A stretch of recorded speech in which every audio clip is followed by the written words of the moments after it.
Social Services Minister Christian Porter is set to replace Attorney General George Brandis as Australia's first law officer as Prime Minister Malcolm Turnbull ends the political year with a shake-up of his frontbench.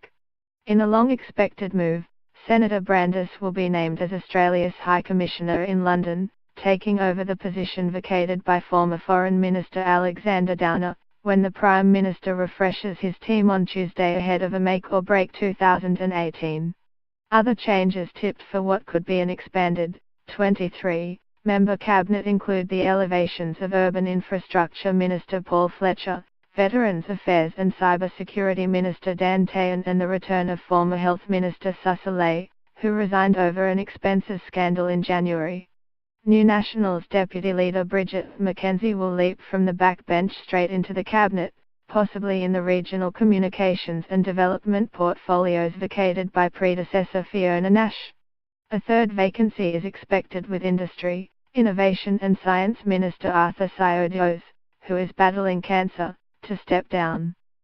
Fairfax Media understands that Mr Turnbull and Deputy Prime Minister Barnaby Joyce discussed the revamped cabinet, which will trigger a slew of further changes to the outer and assistant ministries on Friday and Sunday and were due to do so again on Monday evening.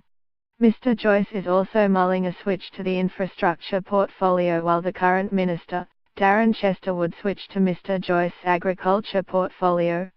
The other cabinet minister said to be in the running for the job of Attorney General was Employment Minister Michaelia Cash. However, she has been damaged by the recent resignation of a staffer, who tipped off media about a raid on union offices, and accusations she initially misled Parliament over the matter.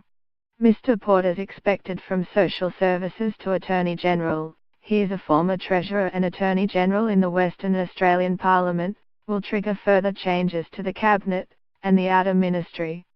Senator Brandis was a leading moderate voice in the Turnbull and Abbott cabinets. His resignation will also clear the way for Finance Minister Matthias Cormann to replace him as Coalition Senate Leader. He will exit on a high note, after nearly 18 years in Parliament, having helped lead the case for the historic legalisation of same-sex marriage and having introduced a sweeping package of laws designed to curb foreign interference in Australia's democratic systems and processes. The shake-up will draw a line under a strong end to what has been a difficult year for the Turnbull government, which has consistently trailed Bill Shorten and Labor by big margins in published opinion polls and endured frequent outbreaks of disunity. But by-election wins in Belog and New England, the referral of 2 Labor MPs to the High Court over dual citizenship and the resignation of Labor Senator Sam Dastyari have boosted government morale. There have been discussions about Mr Fletcher taking Communications Minister Mitch Fiffield's job, and Senator Fiffield taking over Social Services, as this would offer a chance to reset debate over the problem-plagued NBN, but such a change is considered unlikely. Immigration Minister Peter Dutton will also be sworn into the new super portfolio of Home Affairs, which includes immigration, the Australian Border Force, the Australian Federal Police and Spy Agency ASIO, the last of which was previously in the Attorney General's portfolio.